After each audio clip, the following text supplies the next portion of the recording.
This program is presented by University of California Television. Like what you learn? Visit our website or follow us on Facebook and Twitter to keep up with the latest UCTV programs.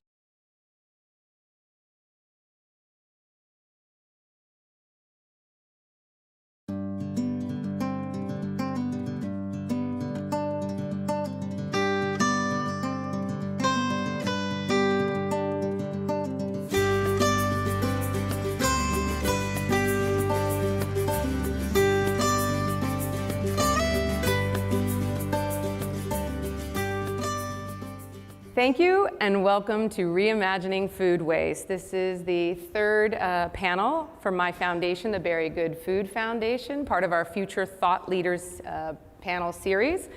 And before I introduce this amazing panel of speakers, I do want to make some appropriate thanks. First, I do want to thank you, Chuck, wherever you just went, Kitchen for Good for the venue. I want to thank the farms, the restaurants, and the retailers that you see on the slide above me for providing all of the otherwise wasted ingredients. I really also want to thank the chefs, the volunteer chefs who came in and taught the culinary students here at Kitchens for Good in the process of making the food for tonight. That's Isabel Cruz, Davin Waite, Vincent Huerta, and Joanne Sharif. And thank you.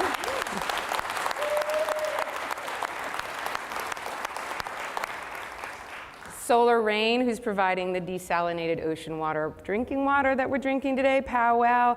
And I really need to give a shout out to, where's Hammer Jones and the Kitchens for Good culinary team. You guys were amazing, thank you.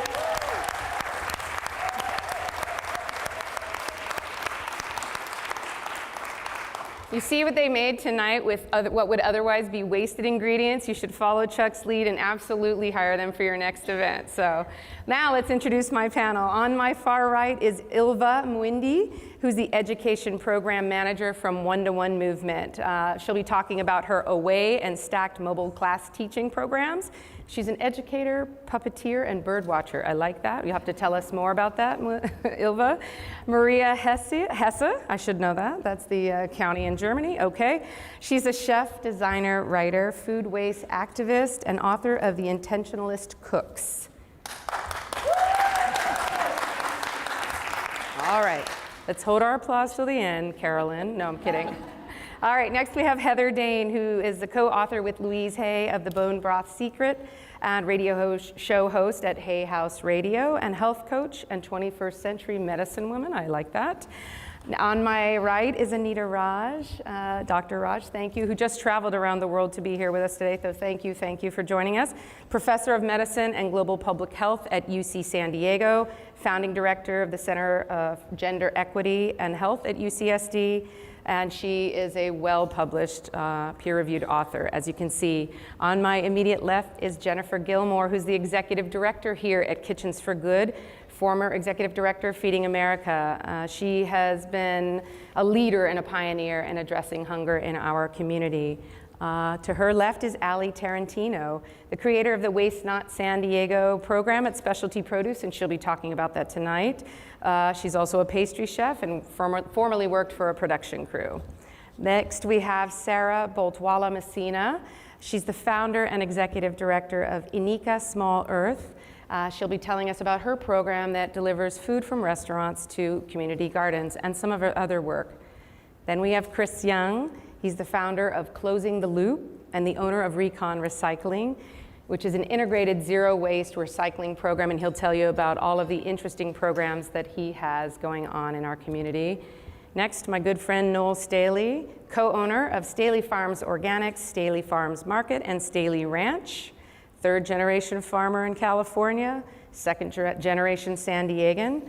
And finally, we have Kevin Davis, who is from the business side of things. He's a principal at Green Core Capital, clean tech investor and pioneer, and he's going to tell us about some of the projects that he is working on. So let's get into it, and this is an open conversation. We'll be taking questions via Twitter. You can tweet in your questions. We'll be watching them up here on stage to BGFF Food Waste. There we go, I have to pull it close to read it. So first we want to talk about why are we here talking about food waste and waste in general? Like how big of an issue is this? Like, food waste represents squandered resources, right? Water, land, energy, labor, capital, and not to mention the greenhouse gas emissions that are coming from this food waste. So the first thing we really need to talk about is, what do we do about it? How can we eliminate waste? How can we reduce waste? Because our first goal is to eliminate it. Just to give you an idea of how bad the situation is, if we reduced our food waste by just 1/4 globally, we would have enough food to feed all of the world's hungry. Right? So clearly, if we can each just take a few steps in our own lives, in our businesses, in our communities, and maybe even reach for greater change, we can change the world, right?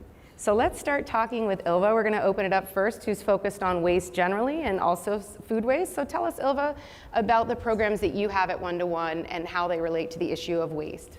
Yes, so we are a San Diego-based local environmental nonprofit, and we do the AWAY project, which is Achieving Waste Awareness with Youth throughout schools in the county of San Diego. Now, the reason why we do this waste reduction program with students in San Diego is because even though we recycle twice what the average American recycles here in San Diego County, we also throw away a lot more waste into our landfills. This is a serious problem in San Diego, and we think that educating youth is a really important component of battling this problem. So what we do is we go into schools and we explain to students why waste is a problem. We teach them about what happens when waste ends up in a landfill. So they learn about how compostables, like our organic food waste, when it goes into a landfill, it starts to create methane gas, which is a cause for climate change. And they also learn about how our trash is causing environmental degradation. So we talk about the why this is a problem. And then we have the students collect their trash for a week. So they have to figure out exactly how much trash they're making, and they usually make a lot more trash than they think they do. I think that's probably true for all of us. This might be an experiment that everyone in this audience and everybody watching should try at home. Imagine, I'd like to think it would be a small paper sack, but my guess is it would probably be a lot more than that. And what do you find in there? What's revealing about the students' practices? Yeah, so on Friday we come back, they have to sort out their trash. And what they find is they have a lot of food packaging. They have a lot of Cheetos, Doritos, Oreos, right? All of these snacks that they picked up during the week, and they're left with all of this plastic packaging that can't be recycled and will end up in a landfill. And a big reason why they have that plastic packaging is because they don't want to eat the school lunch that's provided, right? So in the same day that they throw away an entire orange, they go and they buy a bag of Doritos. And so they've created twice the waste. If they'd eaten the orange, there might be some peel, but instead they've passed on the orange and eaten something that might be food in its place in a plastic wrapper. That's a problem, right? Yeah, so then they have to brainstorm ways that they can reduce. And so it brings youth in on how we're going to affect positive change, because we currently live in a society that makes food waste very easy. And students don't really think about the food that they're wasting. Young people really don't think about it because they're not being asked to think about it very often. Well, I wouldn't single out young people. I'd say as a society, we don't pay very much. Look, here's another interesting statistic. Today versus 1970, we in the United States throw away 50% more food than we did. So, we have clearly gotten worse and not better. So it's not just young people, but probably young people are the answer. They're the future, so they are the right ones to teach. So yeah, it is their planet, right? It is their planet. It's their planet. So they come up with ways that they can reduce their environmental impact, ways that they can reduce how much trash they're making, and it often means that they come up with the brilliant idea of eating the orange instead of going and getting the Cheetos later on during the day. But they come to that conclusion. They're not told that that's the way to do it. Yeah, great. That's incredible.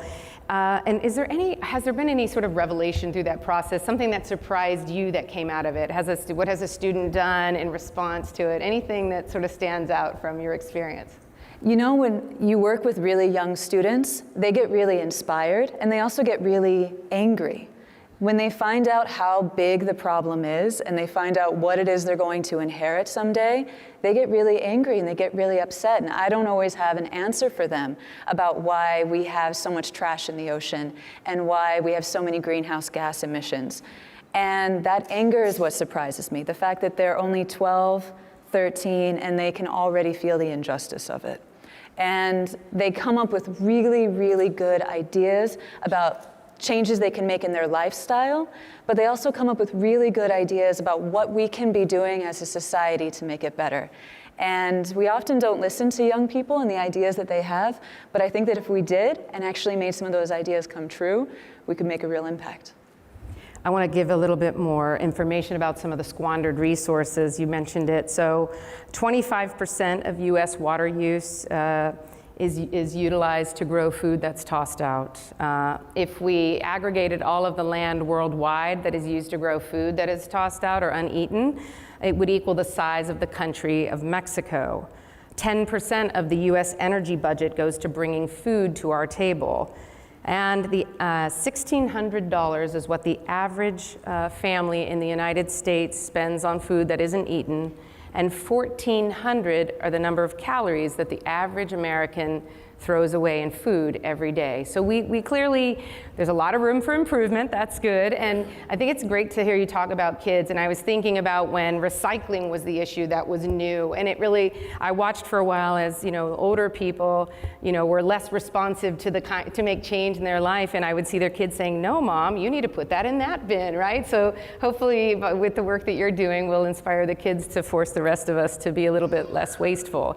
And so first thing is waste not. So, and then let's see, how do we deal with the waste that we do have? Well, the worst thing we can do is put it into the landfill, which is currently what happens. If food waste was a country, it would be the third largest greenhouse gas emitter in the world after China and the United States. So it's a big, big problem. And so we're going to start by going down. There's a hierarchy. There's a way to talk about. First is don't waste. And then after that, what do we do with that waste?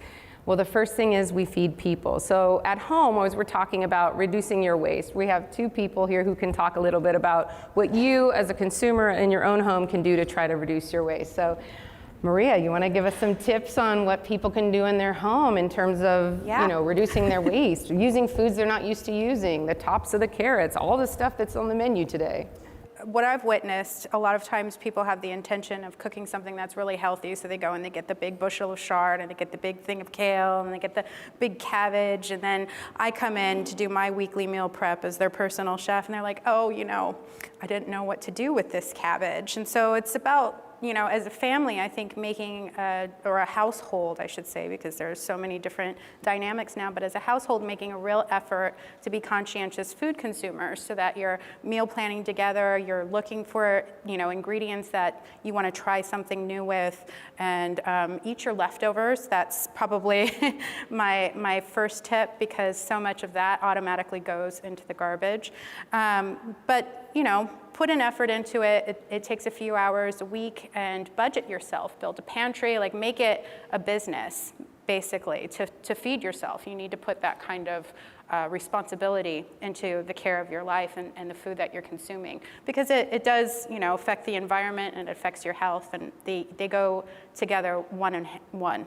And what about sort of the other parts of vegetables, the greens on the top of the carrots? Or we have a basket here of what would otherwise be ugly produce, carrots with an extra leg, the carrot tops, greens. Some of this is from my garden and other gardens, the farms that were indicated, they might have a little hole because somebody ate some, which is actually a good sign, because if a bug wants to eat it, it probably won't kill you, right? Right. So what do you do about that? How do you serve? Can you serve that lettuce? You cut around it, and I've seen articles too that talk about, because I kind of like my fruit to be almost over-ripened. So if you have strawberries, you let them get to the point where they're just about ready to go, and then you cut out any bad spots. And if you macerate them, or you're going to prepare a dessert with them, they tend to be just so much more sweeter and present with that strawberry essence that you really want. So don't be afraid to cut around a bug. The whole fruit isn't bad just because there's one little spot. A lot of the scraps, like carrot tops, or the white parts of green onions, which is probably one thing that I see offensively wasted quite frequently, can be used in something else. They can be used in a stock or in a dressing. Food processors are amazing for breaking down those things in really easy applications, and they just add nutritious value to your food. They make them more beautiful, more colorful. I think you had mentioned a carrot peeling the skins, you had made a salad off of it, and you could make a dressing off of the carrot tops, and it'd be like this totally repurposed waste salad. You know, it's interesting, in the United States again, so 6 billion pounds of fruit and vegetables in this country are unharvested or unsold basically because of the way they look. And there's an interesting dynamic at play here. So in developing countries, 40% of food loss occurs at the post-harvest or processing phase. Whereas in industrialized countries like the United States, 40% is at the retail or consumer level. Why? Because we don't want to choose the produce that has, two-legged carrot or has a stain or a spot. And so what happens, it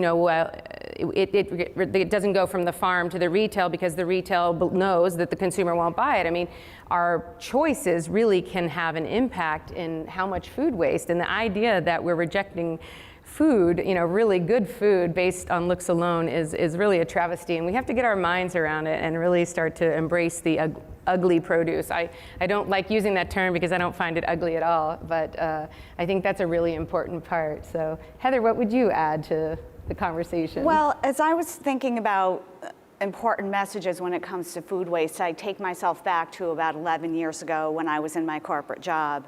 And at that time, I was working 12 hours a day, and I'm sitting here thinking, how do we think about waste when we have very little time in our lives? And back then, I actually approached changing my habits because my health was declining. And through that process, what I realized was that the food system was actually set up for someone like me, who had no time for myself, no time for the people in my life, and was working all the time. The food system is set up so that there are piles of food wherever we go so that it appears as if there's plenty. We don't realize when we walk into a store that there is a food problem. And there's a reason behind that, and that's because psychologically, we won't pick the one peach that's sitting there. We want a pile. Otherwise, we don't think that that peach is okay. If there's one little spot and there's only a small amount, we move on to the next thing oftentimes. And so I realized that my whole basis of nutrition and of food was based off of food marketing. So I went back to my ancestry, and I'm a Haudenosaunee, which is, you may know, is Iroquois Indian. And I went back to my relatives in upstate New York in Oneida, and I looked at what they were doing. Now, because their land had been ripped from them, they were also in the realm of food marketing, but they had woken up because their health had declined as well. We don't live well in a world that has a food system in the way that we're going right now. We live well in a world where we learn how to take our food back. And so I started to learn the principles, which one was sustainability. They always taught you take only what you need and you leave the rest for the next 7 generations of people and the next 7 generations of the species. They also taught you use every single part of every single plant and every single animal. That is the first way that we can show honor to Mother Earth. And if we're doing those things in our own homes, we can save not only 25% of waste that's happening in our food system, but we can also start to nourish ourselves better.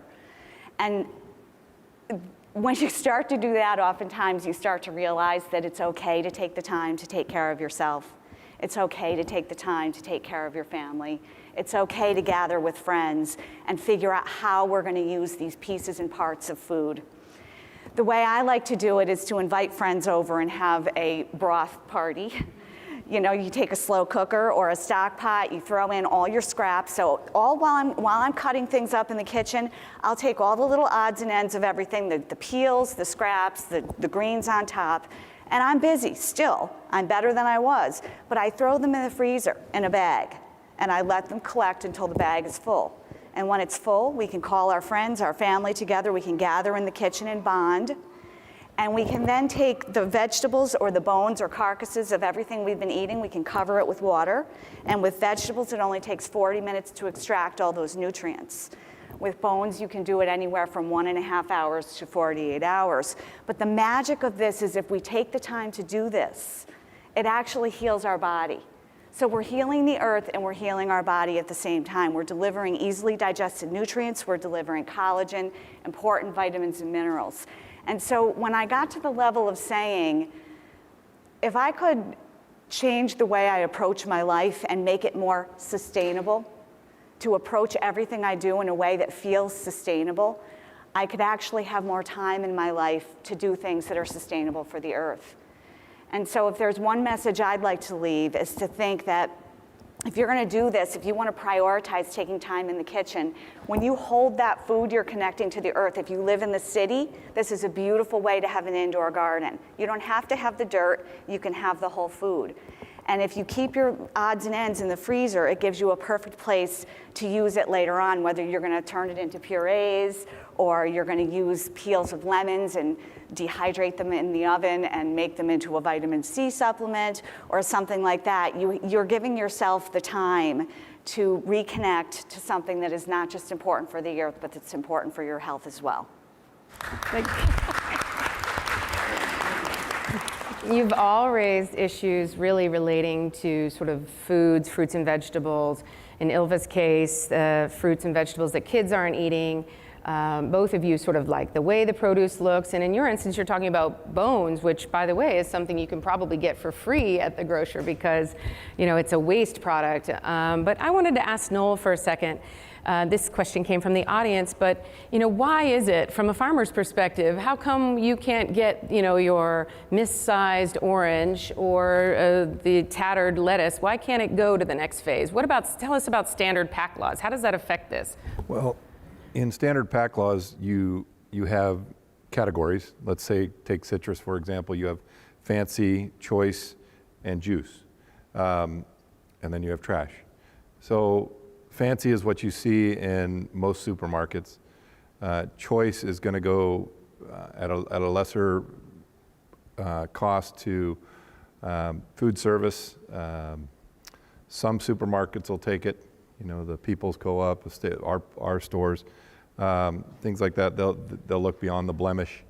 And then you have your juice grade, and that'll go off to juice facilities, or nowadays, and we have so many juice plants or juice bars around. It sells direct. We've become a society of, if it looks good, it tastes good. And I hate to tell you, but that's absolutely wrong when it comes to everything I grow. So true. You know, I used to, when I started doing straight to the customer, it was through farmers markets. And I had employees. I was an employee of my dad, and then when I got out of school, I was the boss. And I'd go to work with these farmers markets with other employees who worked them every week. I was only there every so often. And I'd say, if you find a better orange in the market, it may look better, but if you find one that tastes better, I'll buy it for you. I'll buy the whole bag. And my workers would get so mad. No, our cash boxes are going to be off because they're going to come back next week. And you're not going to be here, and the cash box is going to be off, and you're going to come back on us. And I said, no, you just tell me that you make sure they bring you that bag and show you how good that orange was, that it was better. Because it doesn't have to look good. We left things on the tree until they tasted good. It has to taste good. And in the 70s, we became a very integrated Pacific region. And a lot of, I'm just talking citrus, avocados, and vegetables go along, but in citrus is a really good example. We started selling a lot to an economy that was booming in the late 70s and early 80s, Japan. Japan didn't want anything that was ugly. And as a citrus industry, if it was ugly, it was kicked out. We'd send a truckload of citrus, which is 50 1,000-pound bins. So 50,000 pounds would go into a plant, and they'd pack 60, 80, 40-pound cartons sometimes and send you a bill for the rest of the packing, because all of the rest of it went to a juice plant that back in those days, there was no market really for juice as there is today, because Florida made all the juice. And that was driven by this economy in Japan where one grapefruit would cost them anywhere from, in the 80s, $10 to $100 if it was a pomelo and it was big and beautiful. And that ran California. I'm talking California because that's what I know. But that ran the citrus industry for a long time in California, and we became this industry that sprayed and pesticide and sprayed weeds, and there wasn't a pest, and our fruit was perfect, and it tasted like crap. And we picked it, and we held our fingers and crossed our fingers that it got an export price. You know, Nowadays, that's coming full circle. So, you know, the market drives a lot of things that we do. And in that case, that's kind of where that's kind of how we got down that road. If you look at your statistic that in the 70s, we wasted a lot less. Well, look what happened in the economy and in farming and all that. We went from farms that grew all kinds of things to mono farms. You know, we were almost a mono farm with citrus, and we had two things. We had citrus and avocados. You know, now we have everything under the sun. But, you know, so we're coming back around, but there's still a lot of education to go. So ReFed estimates that if we simply address this unwillingness on our part to eat quote unquote ugly fruit and vegetable, that 266 tons of produce would be diverted from landfills. There'd be a saving, a greenhouse gas reduction of 422 tons, and 39 billion gallons of water would be saved. So there are a lot of reasons to really try to refocus ourselves away from that. And I think, quite frankly, you sort of touched on it. I think tomato is a classic example. We all are very much aware that the perfectly round, shiny red tomato in the grocery store is not the one that tastes good. The one that tastes good is the one that looks like this guy, you know, who would have a tough time selling in most grocery stores. So really, we have to change our mindset, because the waste that we're creating, particularly in this country, is inexcusable. So now we're going to talk about what the effect of that kind of food waste is. So on my right is Anita, and Anita is an expert in global health, as you know, and I just wanted you to talk for a minute about, you know, sort of some of the effects globally from malnutrition, hunger. Just tell us a little bit about your work and how it relates to this issue. So I have an opportunity to work a lot in maternal and child health in various countries across the world, and in particular India. And I just came back from a trip that was through 4 countries, and I cannot. 48 hours ago, right? 48 hours ago, yeah. And so I got the invitation from Michelle while I was traveling. So I really worked to make sort of an effort to sort of talk to people in the countries that I was in, and I think at the point I called you, it included at that point India, Ethiopia, and Kenya. And these are all countries in which we work, and we kind of work to understand the issues of gender inequities and maternal and child health. And so if I can give a few statistics about child malnutrition. So about 1 in 13 children is wasting. And what we mean by wasting is that there is such acute nutritional deprivation that the child is starving. It's this very, very thin children that you, I think, used to see in commercials when I was younger. Now they tend to show the very healthy children on those commercials. And about 1 in 4 is stunted. And what that means is that there's chronic malnutrition. That means that through the course of their life, there have been inadequate nutrients to allow them to develop in height and weight where they should be. So that 1 in 4 is about 160 million children around the world, just children under 5. The good news about that is that that's down from what we saw about 10 years ago, where it was 250 million children under 5 that were specifically undernourished in the point of stunting. So that's good news, and then it's also a little bit disconcerting news, because those children are now adolescents. Those adolescents, and this is some of the work we do, are the mothers-to-be, and the malnourished adolescent, now it's not uncommon to have in some of these settings issues such as early marriage of girls and very young childbearing.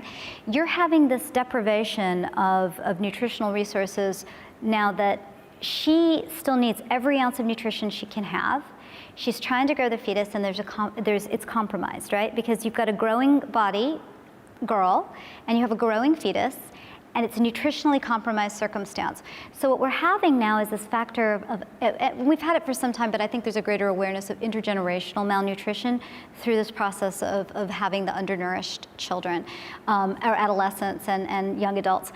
Also, what is going on when you look at some of the gender issues is that in food insecure situations, you are going to have, and this is more likely in rural areas, and it's not, the food's not even getting there.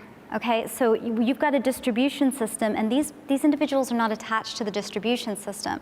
So there are nutrient-based programs in a lot of these countries, and India is a good example of that, and they can get a certain level of nutrient, but it's typically something that would be like a grain-based nutrient that's been fortified. It is not a diverse diet.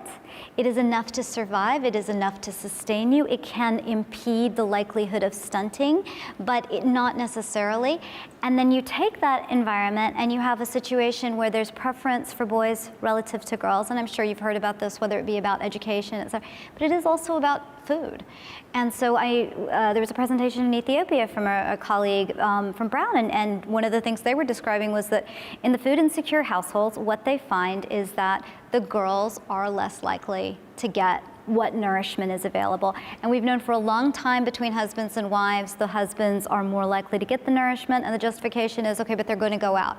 But this is also a labor-intensive household for domestic labor and for a lot of these women, and these are also women who are childbearing. And so what is lost, that food waste, and there is substantial food waste in these countries. I'm in the meetings where we're wasting the food. And then you get to these rural areas, the distribution cutoff there doesn't allow the access, and what food is made available is so inadequate, and then there's social ramifications of who gets the access to that food. And so you have basically just a chronically undernourished population. And people talk about the idea that with poverty, there is increased likelihood of overweight, and that is absolutely true in some urban and more developed areas. But in these areas, it is absolutely food deprivation. You know, this is an interesting question. When we talk about these kinds of facts and statistics, we tend to think in this country that while we might have malnourished people, they would probably fall into the category that you said. But is that so, Jennifer, from your experience? Do we have hunger as well along the lines of what Anita was talking about? Oh yeah, I mean, within San Diego County, estimated between 400 and 500 people are food insecure. Some people say that's probably a little bit more because it's expensive to live in San Diego.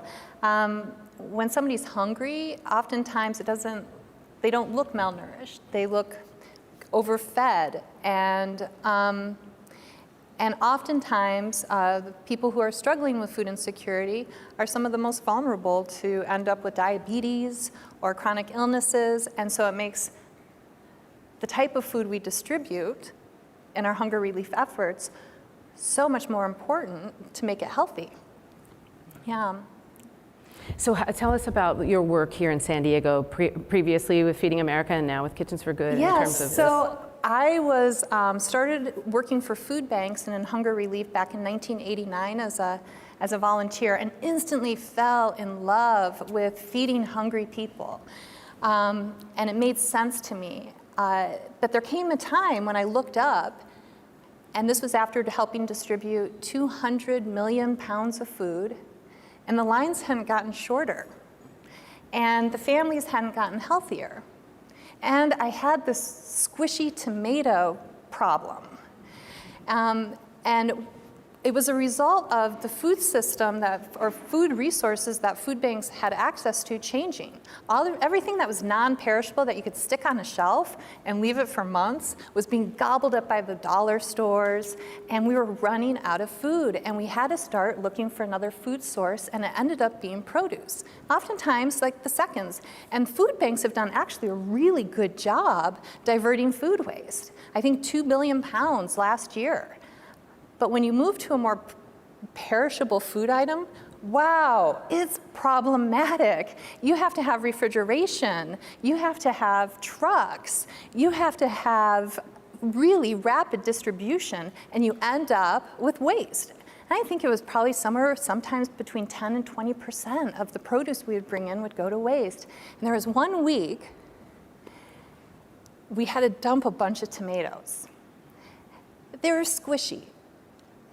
Perfect for sauce, not so good to hand it to a family in need who's been waiting for 3 hours to get food. And we composted them.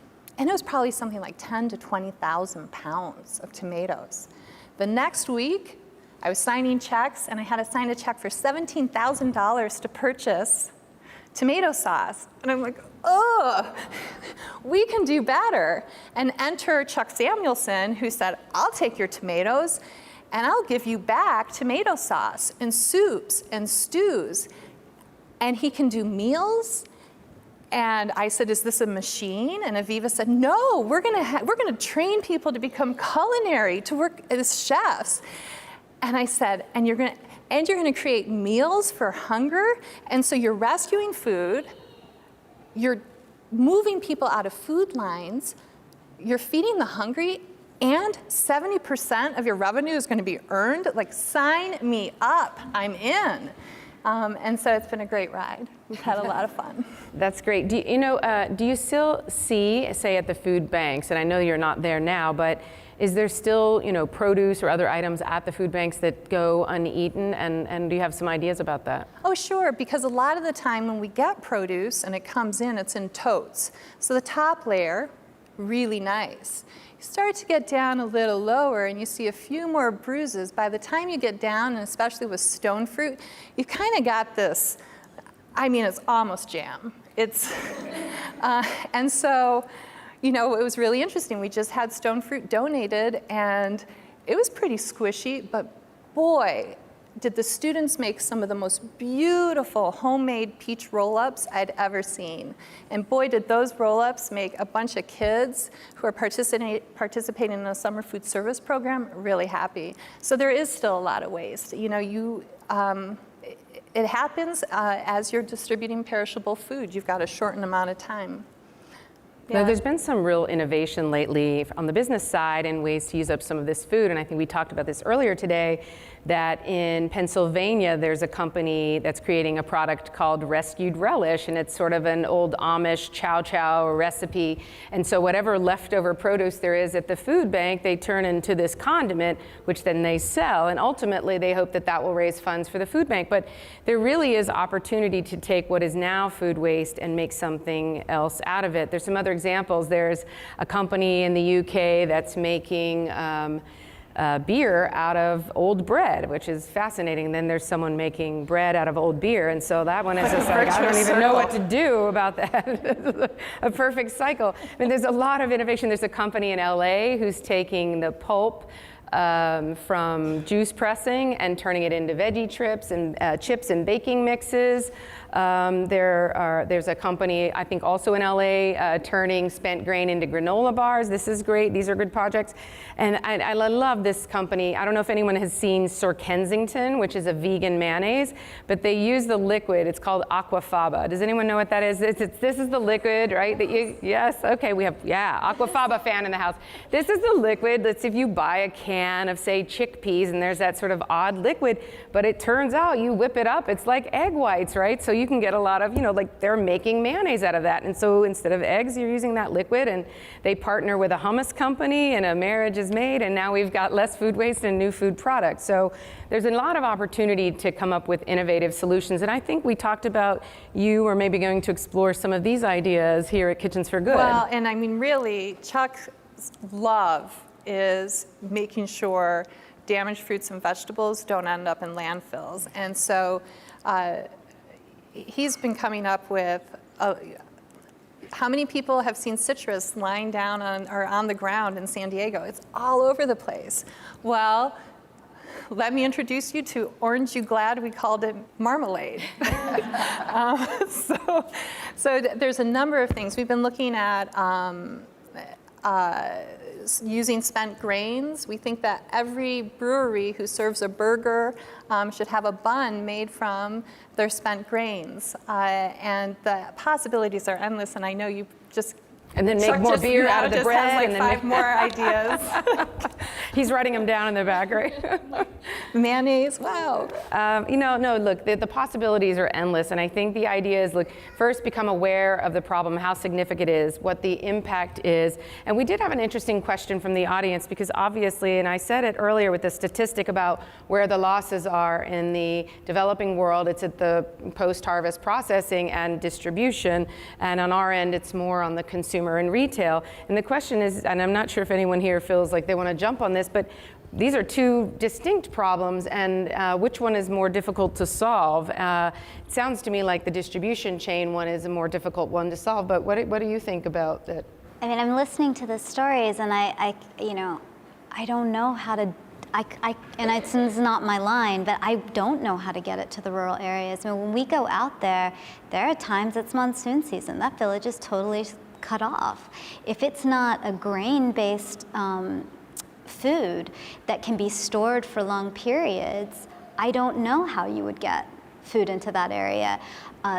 There aren't trucks. There's not roads, so I don't know if it's necessarily, I mean, I hate to describe what's harder, because I think any circumstance where people are in deprivation is hard, and I don't want to have a competition about what is worse for someone, but how can we, because we work a lot with ministries of health, and I am at so many meetings with so many foods that nobody is eating, and it's this like notion of bountiful, right? That notion of bountiful is a privilege, and that's supposed to make us all feel good. And yet, we don't know how to distribute. We get stockouts for basic medications. Drones are something I know that are getting used for medications to try to get them into areas. Can that be a resource? Perhaps, but this is sort of out of my realm of expertise. I can only tell you that your standard mechanisms of distribution cannot reach many of these environments. Anybody else want to chime in on that? Anyone? Okay. Yeah, please. When we talk about distribution here in San Diego, there are so many food deserts, and so we lack access to provide, neighborhoods food that could potentially be sold to the consumer as opposed to being wasted. Yeah, absolutely. That's a good tie-in to our next person down the row, who's Allie from Specialty Produce, because with her business, who does connect with, well, Allie, tell us about what you do at Specialty and tell us about the program that you started there. Sure. So I work as part of the dispatch team at Specialty Produce, and what we are starting is a program called Waste Not San Diego. We work with over 900 restaurants all over San Diego County. We are a wholesale produce distributor. And as many of you know, restaurants generate a lot of food waste. I mean, a single restaurant can generate anywhere from 25,000 to 100,000 pounds of food waste in a year. Ton of waste. So, I'm thinking, okay, we know that we have a food waste problem, and at Specialty Produce, we also have this unique access to all of these accounts. So I started doing research, and I found that some other produce companies had started some really great food recovery programs. So that's what we did. We joined forces with the San Diego Food Bank to create Waste Not. And what that is that we set them up with a kit, which is a box and metal trays. And when they have a surplus of prepared food, they package it up, put a label on it, and then when we go to make a produce delivery, we go ahead and bring it back to our warehouse where it's picked up from one of our nonprofit partners. And the key to making something like this successful, I think, is making it easy. We have to make it so easy for these chefs that we want them asking themselves, why aren't I participating in this program? And what enables us to do that is that our in-house development team has created an online ordering system. So all of those accounts can create a profile that has all the stuff that they're ordering on a regular basis. And we actually have 96% of our orders all being done online. So we're using our existing system, and all we have to do is add our Waste Not San Diego codes to their profile. And then when they're making their produce orders online, they say, hey, I need more supplies, or I have a pickup. And we can even send that to our drivers on their iPads as they're on their way there and say, hey, can you pick up a box? They bring it back to the warehouse, and that's it. Easy peasy. That's fantastic. I mean, it's the perfect example. This is a company that's already delivering to the vast majority of restaurants. And why can't it be a two-way street? And good for you for figuring out how to apply that here. Now, if we can get you to apply that distribution solution to part of the developing world, we might just get somewhere. Those are some bigger problems. Now, tell me, what about your other plans? You have some other ways that you work with the food waste that you have at Specialty. So our system is very efficient. We actually only have 2% waste, which is really crazy and really wonderful. The waste that we do have is that produce that's, on the verge of turning. It might have some brown spots. It might be, past its sell-by date. So what we do is we put that into large blue barrels, and then we work with Nathan Ratkoff at Zadig Farm. He comes twice a week from Alpine, and he picks up about 14 of these barrels at a time. He comes twice. So it's 5,000 pounds of produce that would have gone to a landfill. Instead, he's picking up, bringing back to his farm, and feeding his animals. Right, so look, after we talked about reducing waste, we talked a little bit about taking that food waste and getting it to humans, and then sort of the next tier in the hierarchy is feeding animals, you know, sort of the bottom level choice is putting it in the landfill. So if we can take any food waste and divert it, if not to humans, if it isn't suitable, then to animals, then that's, you know, really what we ought to be trying to do. And then the next category that we really, well, actually, let's go to Noel for a second, because you do some of this at your business model. Tell us about how you divert some food waste to your animals. In our stores, in the markets, we have what she's referring to specifically is our juice bars. Those juicers create a lot of waste, and to me, that's all nutrient. I don't care for the juices. I like orange juice, and I'm a snob about it.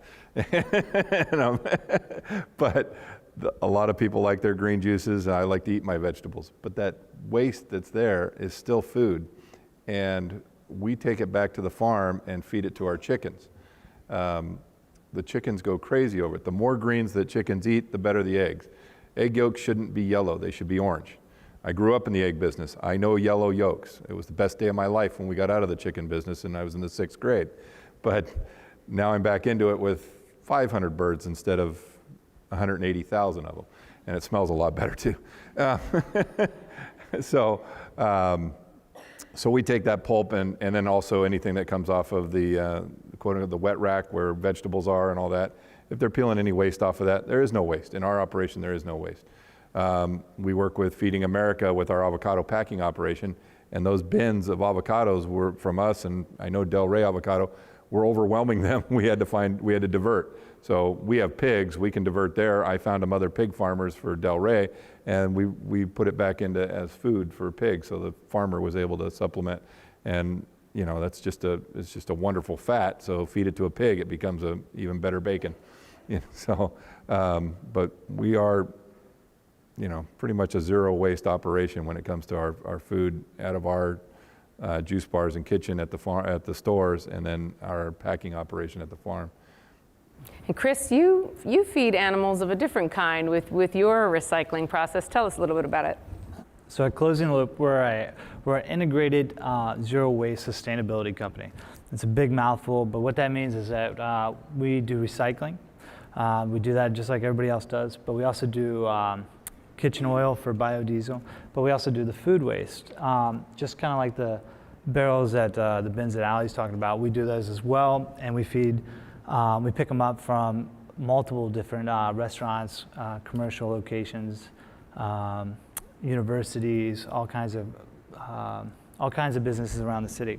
I think we're moving close to 10 tons a week of food waste. But what we do is we actually, the system's kind of convoluted, but I'll make it really simple for you. We feed it to black soldier fly larvae. So we're actually feeding this food waste to insects. The great thing about these insects is that they actually like protein.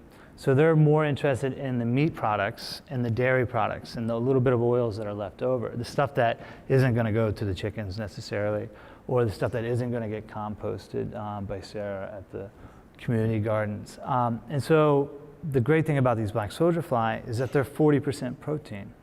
Now the grain that we feed to chickens and to fish for aquaponics and even the cattle is only 18% protein. The problem with that is the great amount of land mass that it takes to grow these. And here in the state of California, at least 25% of our water goes to grow that grain that we then feed to animals to, you know, get eggs or actually get the meat from them. Whereas these black soldier fly, we actually feed them no water. The water that's existing in the food is enough for them to grow. The great thing about them is that once they pupe out into the fly, they only live for 7 days. They don't have a stomach, and they don't have a mouth, so they're not a pest. Once they pupate out into the fly, their whole job is just to make more, and then they die off. So this isn't like a pest vector or anything like that. In fact, they'll actually eat other flies too. So this is, we've looked at this as like a great way to create a new source of feed for our animals. We can, and it's kind of more of an integrated approach, because I know we're talking about food waste, but we have the potential to save water. And then we also have the potential to create organic feed cheaper than chemically grown feed. And we also have the potential to create hubs in these food deserts where we could use that feed to grow aquaponics so that we could put protein into these lower income areas. And we also, you know, our model of being integrated with the recycling and stuff, if we can franchise that out, we can move into these neighborhoods and actually create business owners and help out with the socioeconomics part of that as well. Thank you, thank you. And I was telling my friend earlier a little bit about the work that you do, and she lives in Mexico, and she said, why don't we just eat the flies? You know, because in most parts of the world, right, people eat insects, larvae, and so forth. And you know, I don't know if we're maybe ready for that in the United States yet, but it's certainly, I think, one of the protein sources that the rest of the world is looking at. I know that you're also involved in composting, have been, and a little bit are now as well, but tell us about the work that you do composting that's separate from the work with respect to the flies. We actually started, this April will be 5 years that we've been in business. At first it was composting, then it was worms, then it was flies. And what was interesting was, you know, we're always looking to try to keep moving forward and figure something better out. But what really pushed us in this direction was the regulations. It's really, the only word is draconian. It's kind of, and it's absurd. We fell into a really good situation where we were composting on federal property. And so usually the federal government doesn't exonerate themselves from state law, but it was worked in the lease that we could do this. So we were allowed to bring off-site material onto this property and compost it. So because of that loophole, we were able to start off our business composting. But if you try to do that now, like there's no mid-level composter. You either have the large municipality like the Greenery or the one in Oceanside that's opening up in Chula Vista, or you have the other level where it's Sarah here, where they're taking it to the community gardens, because that's now allowed by law, but they're capped at a certain amount. So there's two extreme ends. There's no mid-level like where we were. So we moved into the worms because that was animal husbandry. Because we were like, well, look, we can't create a business on a loophole because now we're just stuck in this one little area. So we started with worms, and that was great. And that was because it's animal husbandry. So it totally falls out the realm of composting. But then the problem was that the Miramar opened up and they started accepting meat. And so that, you know, in the grand scheme of things, that was competition. Like, well, how do we work with that? And the way they do it is they actually do something called heat composting, where they put it in large windrows. I'm talking 300 feet long, huge windrows. It takes up the same size land mass as a landfill, pretty much, but it's just for food. And they use wood chips, and they heat it up. They superheat it to 180 to 200 degrees. But composting is just like pasteurization. It's between 140 to 160. If any of you guys make beer or make kombucha or anything that you have to do that stuff with, 140 to 160, that's where you want to stay. You get to 170, you start killing off the thermophilic bacteria, the bacteria that makes compost, nutrient dense. They're going 180 to 200, so they're just sterilizing, and so they're killing it off. But they have to destroy the pathogens that would necessarily be in the meat that's just sitting there. Well, this is going to be a big issue now, though, because we got a question about isn't there a new law that's going to actually require the segregation of organic matter? And the answer is yes, for businesses, schools, apartment buildings, essentially the mandatory organic recycling law, which is phasing in. It's already started. And so what you're talking about, the issues with respect to the current legal and regulatory framework and really available composting sites is going to create a problem, because this stuff has to go somewhere. And so we really are going to have to take a tougher look, I think, at some of the impediments to centralized composting or a variety of composting. I think Noel has mentioned some of those impediments as well. Now, Sarah, you actually fall into another kind of a loophole outside of most of the problematic regulations. Tell us about the work that you're doing.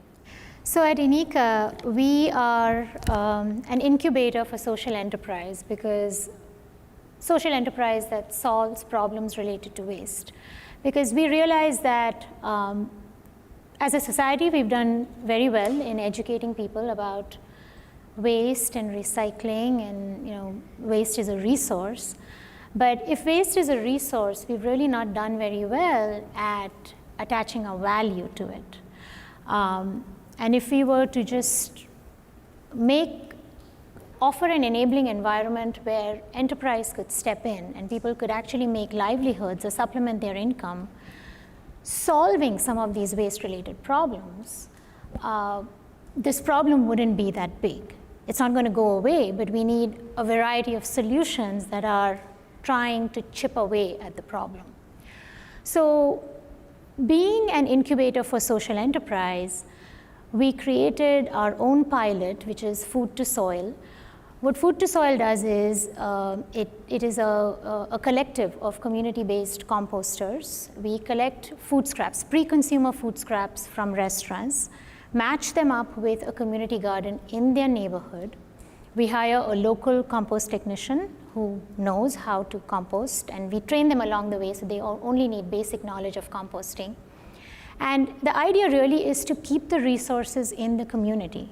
So you're picking up food scraps, you're taking it to a community garden, hiring someone from the local community to do this. It's not a solution like Chris said, we don't accept meat, we can't take grease, we can't take plate scraps.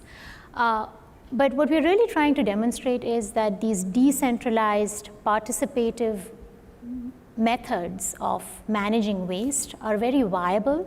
They're actually valuable for the community because it allows us to source separate some of the stuff that we're putting in.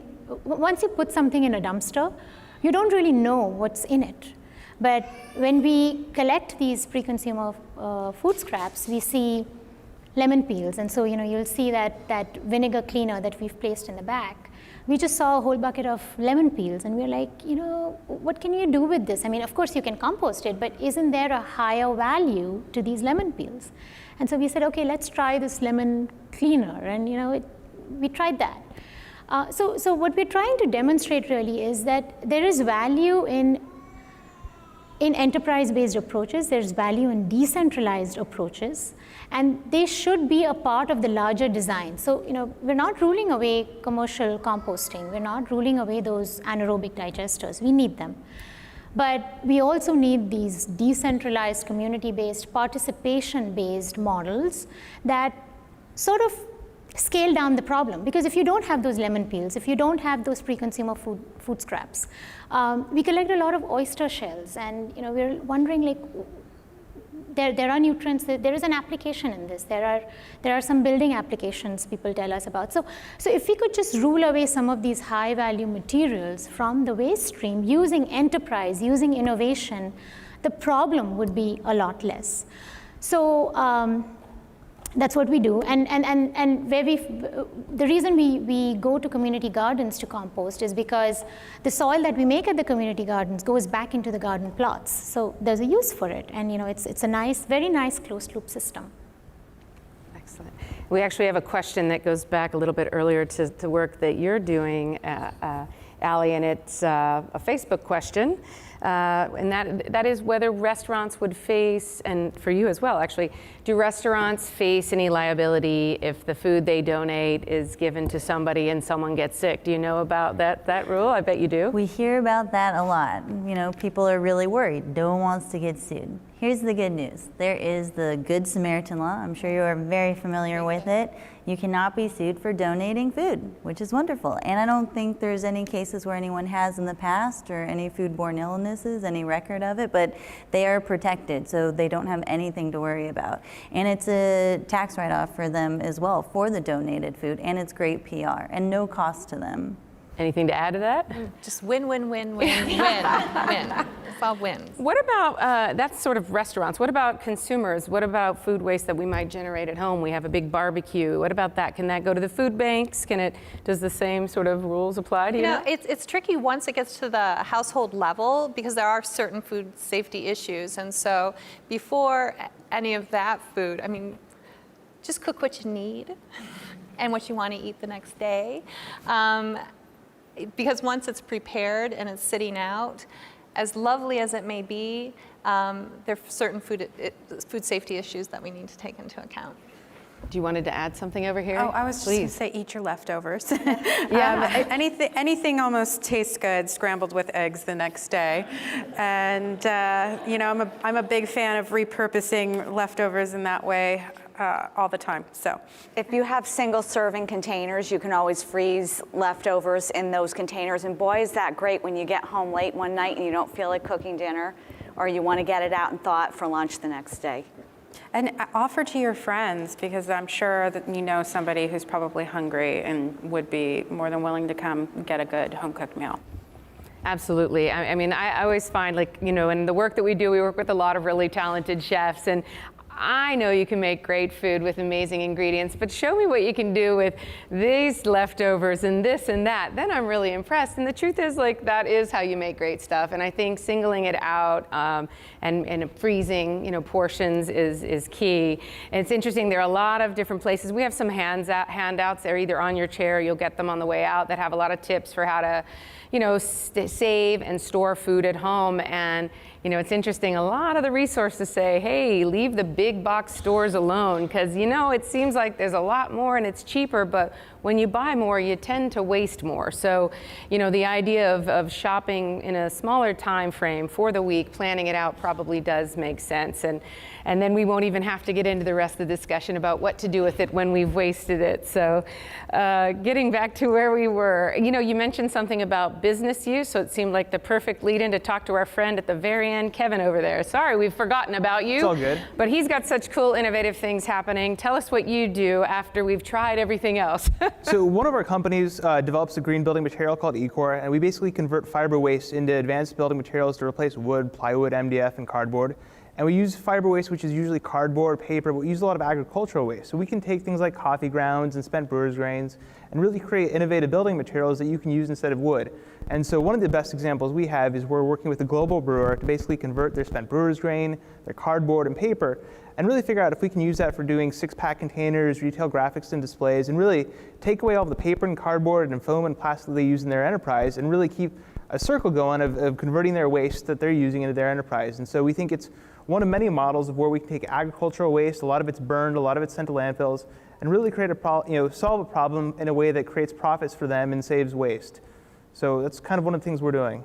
Well, I think, look, it's clearly not necessarily the first choice with, food-related waste, right? First is not wasting, feeding humans, feeding animals, composting. But the truth of the matter is there's an extraordinary amount of food waste ending up in our landfills. And one thing we can all agree on is that that's the worst place for it to be. And so the idea that you can create building materials, which are going to be generated anyway, and instead of using new raw materials, you're using food waste and other recycled materials, I mean, hats off to you. I think that that's the kind of innovative thinking we need to have to deal with the size of the problem that we have. The amount of food waste or organic waste that we're generating is truly extraordinary. And so any way that we can try to tackle that, I think is critical. So I like that you said that one of the products that you make is actually a replacement for drywall, and you also do sort of press board, is that right? Sort of all buildings? It's being used for everything from decorative wall panels to ceiling tiles to furniture and fixtures, office tables and desks, decorative wall panels. It can really even replace drywall right now. It's not competitive price-wise, but it will be in a couple of years. I'm trying to decide whether I want to, use that spent grain to make bread or to feed pigs or to build a house or all of the above, and then make beer out of that at the end and start all over again. I don't know. Anything, Noel? You look like you were thinking during that part of the conversation. Well, no, I'm just in awe. I'm thinking, God, what a great idea, because for years I've worked with wood. I love working with wood, and I think of pressed board, and I think, well, what is particle board? It's the same brewery grain that I pick up. It's just wood. And I think back to a friend of our family's who was in World War II, and as a child, he was a survivor leaving Yugoslavia, where and everybody in his group was shot except for him and one other boy, and they were walking along a road, and I'm getting goosebumps of the story, and he was picked up by a German soldier who asked him who he was and where he was from, and he said, "Oh, I know that monastery and that school." And he put him under the bench of the seat of the truck and hit him in a German truck leaving Yugoslavia. It's the only reason he survived. But what he gave him to eat was a loaf of bread made of particle board and spent brewery grain. and that's what he survived on for 2 days, laying under a bench. And now we're taking those same type of things that we built things out of, that particle board, and you think, oh God, that's wood, that's trees, we got to grow those trees. No, we're growing grain, we're drinking, we're having a great time, having a great party, drinking beer, but we can take the grain and make something out of it that makes, you know, the world go round, make a panel, make a board. I don't know, I just think it's cool, man. There's so many uses. Any other new products or ventures in sort of the same vein that you're working on, Kevin? You know, I think it just really comes to innovation of how can you think of everything that we're using or building in the world, and how can we really integrate, you know, recyclable solutions into it. And so, since our material is so diverse, you have people making everything from hangers to, you know, desks out of it. And there's so many things that we make that we're seeing other people be just as innovative. You know, I think one of the most cool things that we saw recently was, you know, on the same level as someone using spent brewer's grains for doing the 6-pack rings out in Florida with the brewery. And I think most people probably saw that video on Facebook of, you know, turtles eating the 6-pack ring. So I think that there's a lot of innovation happening, and, you know, that's just another example of someone using the brewer's grains for something that's a really big problem. And then, Noel, we didn't talk about this earlier, but I know that you also collect fish parts, and which is sort of what we had on the menu today. Thank you, Catalina. We got sort of, when people go, the same thing happens with beef. Like when people go in, they want the fillet. It's true of fish, it's true of meat. The statistics are staggering. The amount of waste that is generated in terms of seafood and meat is really, you know, inexcusable. And so a fishmonger like Catalina has a lot of sort of fish parts at the end of the day, and you collect those. Tell me about that. So we collect bins and bins of it. At one point, you know, it was 4,000 or 5,000 pounds a week of heads and tails and all the excess, all the stuff we don't eat, and all the fillets that, you know, all the fillets are going, and we get to enjoy those, but all this is waste. And during certain times of the year, the lobster fishermen and those guys will buy that and use it for bait. But at the rest of the year, that's trash to Catalina. And to me, one of the best fertilizers I can purchase is fish fertilizer. And as a kid, we always had a barrel where when we went fishing, we threw the fish waste in there, and Dad would throw a little water on it, and then he'd cover it up. And it was off in a corner of, you know, we have a 300-acre ranch, so you didn't smell it, but it was the best fertilizer for Dad's garden. You know, well, now my garden's 300 acres, and so I picked up what's called a hammer mill, and I grind this fish up into a pulp and put it back into barrels and agitate it with a little agitator, and we've even tried a compressor and adding air to it and oxygen. And the bottom line is, no matter how I use it, whether I put it in my compost, well, my quote-unquote not compost, and I'll get into that. No one's going to say anything. Or if I just put it in liquid onto the farm, it's one of the best fertilizers I can put on my products, and it's organic.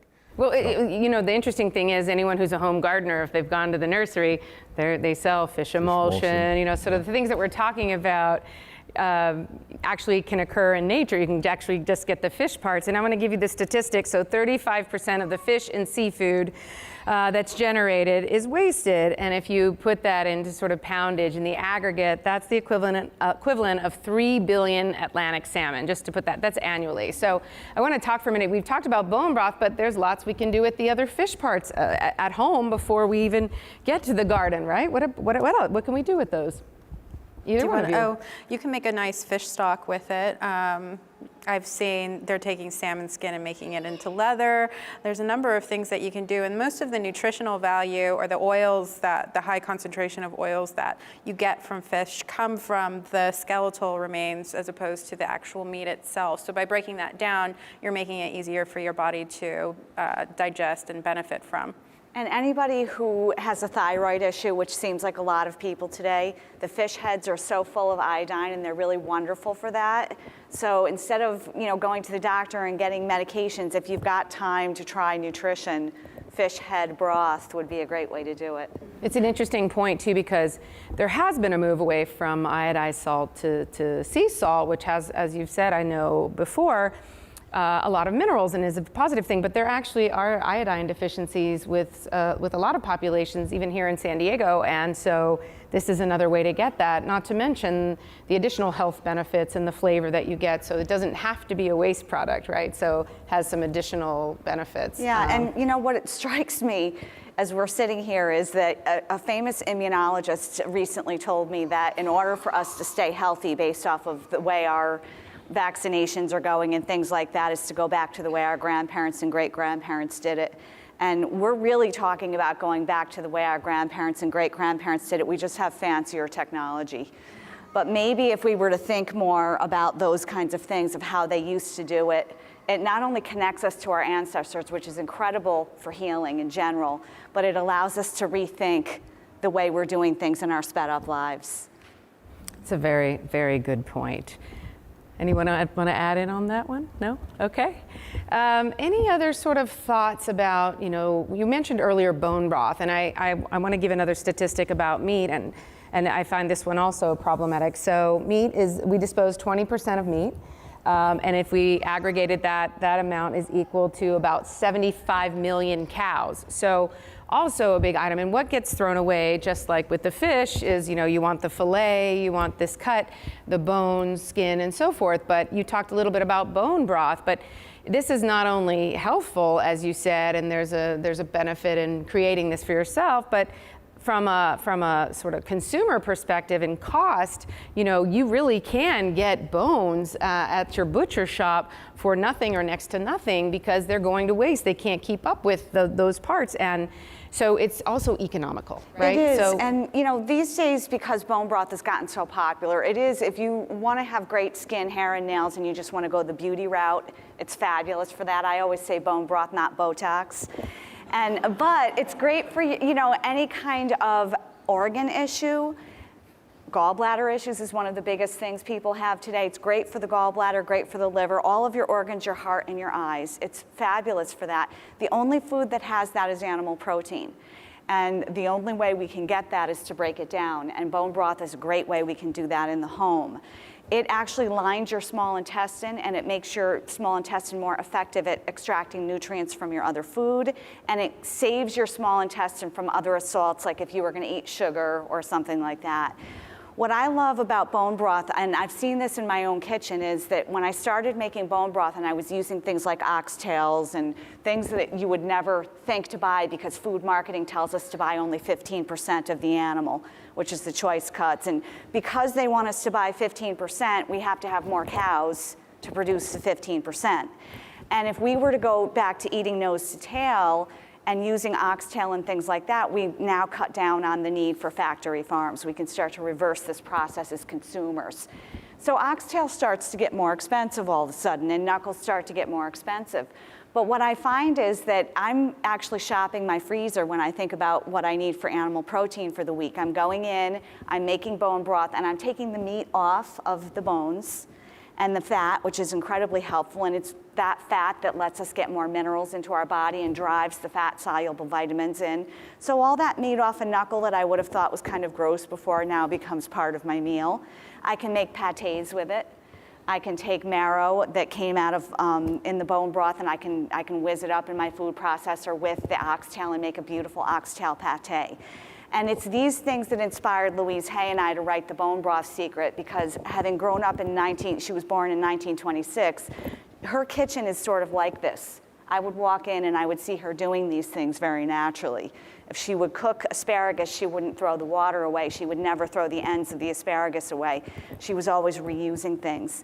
And that really inspired us to put recipes in the book that would allow people to use more of the waste that happens in our kitchen. It's so funny you say that because, you know, bone broth, it sounds very serious and important. You see it on marketing now. I don't know, everybody, I have to know what it is, right? I've got to get some. And my mom said, I've heard, my doctor told me about bone broth. I need to do something about it. And she said, what is it? And I said, well, it's, you know, cooking bones in water. And she was like, oh, well, that's how we make broth, because that is how, you know, it really isn't something new. This is something very old. Only, you know, we stopped, you know, cooking bones to make broth. You know, we sort of got a little, we bought it in cartons that isn't necessarily made that way. So, you know, by reducing food waste, making a healthier product, we're really just sort of going back to an older way, and it turns out to be, you know, better for us, better for our community, more economical. And as you said, you know, Noel, you're also a rancher. You know, you can't sell just a fillet of an animal. I mean, it's sort of an all or nothing proposition unless you're buying, you know, big box, you know, right? Yeah, you don't get the tastiest hog by one piece at a time. You get you buy the whole thing, and there's, you know, you're not putting that thing back up on its legs and back out in the field. It's not going to happen. So, you know, there's so many things that, like you said, our grandmothers and parents did. I mean, we always raised animals on the farm. There were 7 kids, so we always had an animal in the freezer at all times that was feeding all 7 kids, and that was commonplace. And soup bones. I mean, we're calling them, you know, it's bone broth. It's bone broth. No, they were soup bones. That's where you started stock. You know, it wasn't that we were. You said it. You said your mom said the same thing. That's how you started stock. We got so far away from that. You know? Right, it sounds like something new, but it really isn't at all, and it's economical. There's a reason that's what they did, and it turns out that it's better for you. So, you know, it's an interesting conversation whenever we talk about some of these things. On the one hand, it sounds like we're going back to the old, and that sounds counterintuitive in some respects. But on the other hand, what I really think is there was a lot that we lost in the advancement. And so what I like is the idea that we might, you know, learn from what we've, you know, the way that we've gone astray and go back for the right things, but move forward with technological and other advancements, you know, such as you're doing. I mean, really think about how we can embrace the good from the past and move forward at the same time to solve some of the tougher problems that we have in the world. So I'm counting on your next few products. I wanted to ask you too, Sarah, there's something else that you've been working on this issue of farm waste, farm to table waste, with respect to a research project. Do you want to tell us about it? Right. So we are doing a feasibility study to source waste or seconds from farms for light value-added processing. This is a project that IRC has been working on, and they would like to expand it, but they really, there isn't, we lack processing facilities that will convert those squishy tomatoes into tomato sauce, right? And you know, do that working with the small family farms. So we have to understand, San Diego County has about 5,800 farms. 68% of those farms are between 1 and 9 acres. Just last year, in 2014, we produced about, I think, 364,000 tons of fruits and vegetables and nuts on about 38,000 acres of farmland. If you ask a farmer how much of that is unsold, outgraded, you know, blemished, past its prime, they'll say it's about 20 to 40%, depending on what product it is. So we are at a point where, you know, we have about 64,000 tons of waste. I mean, we don't have accurate numbers. That's the biggest thing. There is no data on how much food is being wasted. So that's, you know, one big problem. It's all estimates and, you know, guesstimates that we're making here. So you have all that waste. You have seconds, and by seconds I mean they're just unsold. They came back from a farmer's market, or, you know, it's a butternut squash that doesn't have that right neck, or, you know, the tomato, the cat-faced tomato or something like that. So what could we do if you wanted that? There are no ugly food markets, right? You can't just go, as a consumer who understands this issue of food waste, you can't choose to go to an ugly food market to buy that because you support the concept. There isn't one. So what could we do? What are those enterprise options? How can we step in to make sure that those seconds really get a second chance, either as a seconds market? Maybe they can be put in a CSA box for those communities in San Diego that are hungry, that are food insecure. Could we process them into, maybe can them, preserve them, pickle them, just chop them up and freeze them so that we can use it next year? But then are we taking an inventory of what we've done with that excess produce last year so that this year we're not overproducing that same product? So it's a feasibility study basically of understanding farm food waste, and then coming up with options on how we could step in to rescue that waste. I'm glad that you mentioned sort of the lack of retail outlets here in our community for ugly fruit. And I have to say that internationally and nationally, there are some markets. There's Intermarché in France, and then there are stores in Maine, in Pittsburgh, also Canada. And interestingly enough, Whole Foods in Northern California is engaged in a pilot program right now to put out ugly fruit and vegetable. And I think this is an interesting moment, and we're really probably going to have to end here because it's the end of our time. But while consumers in this country at least might be the biggest source of food waste, if we can change our eating habits, our buying habits, we might also help solve it. And here's how. Because if you go to your local Whole Foods and say, hey, why don't you do what they're doing in Northern California or your Jimbo's or any other store and say, why aren't you putting out the ugly fruit and vegetables? Then Noel won't have to select them and not send them on to the wholesaler, to the retailer, and they'll get to you as a consumer because it turns out that these ones aren't just eliminating food waste, but they actually taste better than the ones that are round and shiny. So use that power, as a consumer to get your retailers to bring this food to you. And I think that's something we can do here. Look, I'm so thankful for everyone tonight. The lessons to take home really are, try to waste less, and what you do waste, please make sure that it gets somewhere other than the landfill, which is the last choice option. Before we end, there is a little bit of time if anyone has any questions on the microphone, and for those of you who are not on the Twitter, as my mom would say, feel free to walk up to the microphone and we'll take a few questions for anyone on the panel. So I think I see my friend Francois over here. What's your question? I'd like to share a zero waste thing that we do in our place, which is called Jura Gourmet, where we collect all the scraps in those 10-gallon buckets. And right now, once a week, I take these buckets to our smaller farm and give that to the chickens, which they start decomposting by eating all of it. And then we make a pile out of that. So the chickens give us the eggs. We then wash the buckets up at the farm and harvest the new produce in those buckets. Again, zero waste on cardboard. So then we come back with our produce, cook it, clean it, take the scraps back to our farm as a circle, a complete circle without waste. Thank you. It's exactly the same model. Thank you. For one individual like myself, one thing that I do is when I walk around in my neighborhood, whether I'm running or walking, I try to pay attention to someone's backyard or front yard for that matter. And if I see fruit trees growing and people are not picking their fruits, I usually knock on the door and ask. And oftentimes they would say, oh, I'm just sick of this. Especially now it's the fig season. And they say, I don't know why this tree is here. I didn't grow this.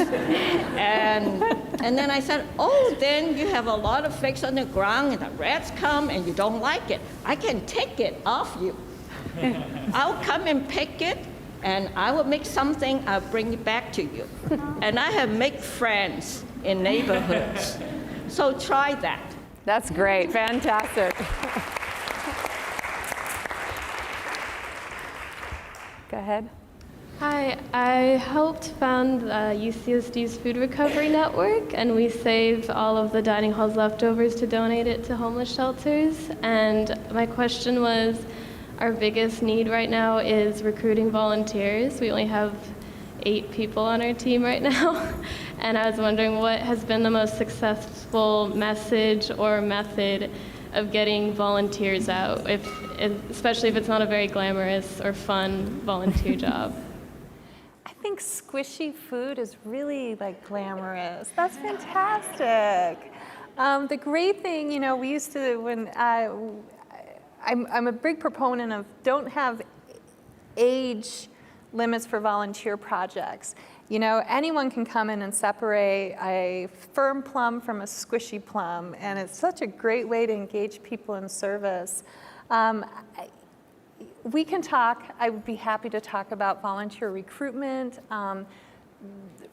There are so many people who are interested in getting involved, and yeah, I remember we decided we were going to start composting everything, and I started doing research, and this was at Feeding America San Diego, and I said, you know, how do we make this happen? Everything was just going into the dumpster, including cans, and people would say, oh, you need this big thing, and you put all this stuff in and it smashes it, and then you spit out this and spit out that. I'm like, really? You need all that equipment? That's really expensive. And we ended up managing to go to Total Compost, get every single one of our cans opened, all the bags opened, bread shaken out into the composter with like a pack of Boy Scouts and about 12 can openers. And people would call and they're like, how are you doing this? You know, your numbers are so low for, you know, food waste. And I'd say, yeah, can openers and, you know, we need to start a merit badge for that. That would be a good way to get that going. Food waste merit badge. You heard it right here tonight. With this new attention on the issue of food waste in this country, the second biggest category you had up there was were grocery stores. And I'm wondering if anyone's looking at the policy issues around expiration dates for things like dairy or prepared refrigerated foods. That's an excellent question, because you know there's sell by, best by, there's 3 or 4 variations, and quite frankly all of them are pretty much meaningless. And I'd say from a consumer perspective, you know, you can sort of, like, we can all tell if a food is bad or not bad, you know, smell it, you know, it's just like, that's what we do at home, right? You know, so just because it's past that date doesn't mean it needs to go out. But that you know, the thing is, from the retailer's perspective, they, you know, have a different role. And maybe you can answer that, because you said earlier that some of the sell-by ones are the ones that end up in the pig bin. Right, I was kind of blown away when the farmer, he was like, come see what's in the bins. I was like, oh, I'm sure it's all like stuff that looks gross or whatever. He opened it up and there's a huge pile of bean sprouts. And they're perfect bean sprouts, but it was past the sell-by date. So, you know, great news for his pigs and for his animals, but it's kind of shocking to see that kind of food go to waste. No, I mean, I think, look, I think at the end of the day, the loss that we largely attribute to retailers really kind of comes back on us as consumers, because the ugly fruit that they discard or reject from the farmer is because we won't buy it. The sell-by date food that's discarded is because we won't buy it. So, you know, really we do have the power to get the retailers to expand, you know, what their offerings are to us. So I think that's really the way. Does anyone else want to add to that? Well, I think one of our things is we're a lazy society. We don't wash. We don't wash. We don't wash. You know, go to Africa and go into a school there and go to where lunch is being served, and the first thing all the kids do is stand up and wash their hands. They don't go eat first, and you don't have to be told. They go wash. You know, they wash their hands. They wash their food, and if you've got something, I mean, we're a nanny state, and everything's protected by it. You know, we don't smell our food, we don't wash our food. It's just, we got to change and get back to what we knew in generations past. Well, on that note, we will say goodnight and thank you all for coming.